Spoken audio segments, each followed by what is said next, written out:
terceiro fator, esse é um fator interessante.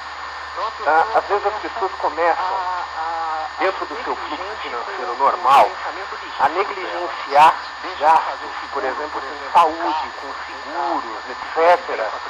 Porque a pessoa está no aperto e ela tem que começar a cortar de algum lugar. Aí ela olha para o plano de saúde e fala assim, olha, faz um ano que eu não fico doente, que eu não uso isso aqui, então é pouco provável que eu vá ficar doente no próximo um ano. Posso parar de pagar por um tempo. Então a pessoa começa a ser negligente com o gerenciamento dos riscos dela. Deixa de fazer seguro, por exemplo, do carro, quando tem carro, fazer seguro de bens patrimoniais de alto valor, seguro de vida, etc., porque ela entra numa situação que fala assim, olha, isso aqui eu não sei se eu vou usar. Né? Mas eu preciso ir no supermercado, comprar comida, pagar conta, etc. Então quando a pessoa começa a ser negligente com o seu gerenciamento de riscos pessoal, também é um assunto que eu abordo muito como educador financeiro, ela está...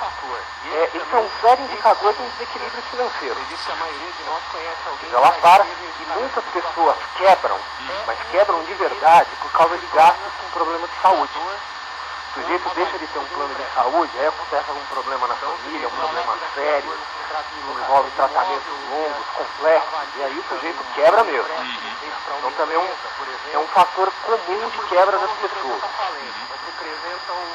Outro fator, esse também muito comum, né? Acredito que a maioria de nós conhece alguém que já esteve e está nessa situação. É o indivíduo que se torna fiador ou avalista de um empréstimo. Então o sujeito vai lá, vira fiador no contrato de locação de imóvel, ou vira avalista num empréstimo feito para uma empresa, por exemplo. Isso por si só não representa falência, mas representa um risco muito grande fora do controle dele. Quer dizer, às vezes acontece alguma coisa e o sujeito, quando ele acha que está tudo tranquilo, quando menos espera, ele recebe uma ligação de alguém fazendo uma cobrança. Pior ainda para aquele sujeito que entra como avalista ou fiador, sem saber quais são as consequências disso. Vai lá para ajudar um parente, para ajudar um amigo, acha que está tudo bem, que é só dar uma assinatura, aí chega um belo dia e recebe uma ligação estranha. Então também é um fator de atenção. Quinto fator é a ausência de reserva financeira. Aquele sujeito que gasta exatamente aquilo que ele recebe, não constitui reserva, não faz nada, ele está seriamente exposto a um risco, porque se houver qualquer desequilíbrio, ele está num equilíbrio muito frágil, está muito justinho, ele não tem nenhuma folga. Não tem gordura para queimar. Exatamente. Então se acontecer uma coisa qualquer que interrompa o fluxo de renda dele, por exemplo, uma perda de emprego, ele não consegue respirar. Então, a partir daquele momento, ele ou tem que se desfazer do seu patrimônio, eventualmente, ou correr atrás de empréstimos, coisas do gênero que acabam levando a uma situação de insolvência. O sexto sinal é quando a pessoa está fazendo uso regular do limite de cheque especial ou do cartão de crédito por 6 meses contínuos. Então, assim, é normal entre aspas, né? Pode acontecer de às vezes a gente entrar no cheque especial, às vezes acontece uma circunstância.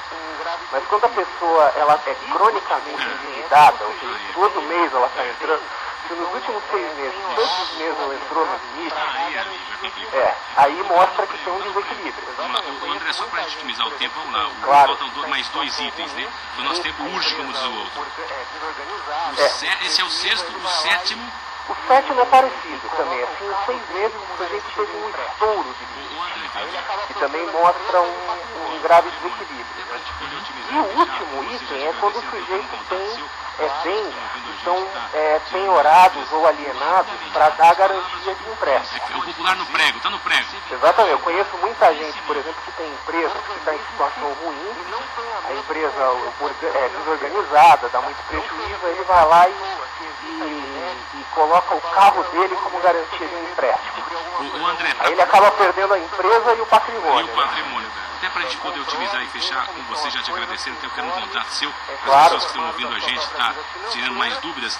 Rapidamente, em rápidas palavras, o que se pode fazer para se evitar chegar nesse nível? Organize-se e não tenha medo de conhecer a sua vida financeira. Tá? Não seja que nem aquela pessoa que evita ir no médico e fala assim, eu não vou no médico porque eu tenho medo de descobrir alguma coisa ruim. Não tenha medo de coisa ruim.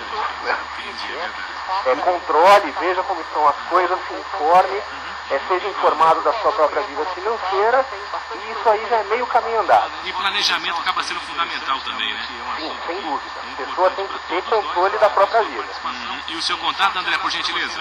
Olha, quem quiser falar comigo pode entrar no site, no www.moneyfit.com.br. Mandem esse dinheiro. Money Fit, money, né, dinheiro em inglês, com Y, e fit, F de faca e T de tatu, .com.br. Legal, André. Aí, por favor, conheçam o nosso site, tem bastante coisa interessante lá. Legal, né? A gente volta a conversar, o assunto é muito interessante, realmente é um assunto que é importante para todos nós. Eu Claro. agradeço a sua participação. Um forte abraço para você, André. Obrigado para você, obrigado para os ouvintes, boa tarde para todo mundo. Aí, o André Massaro.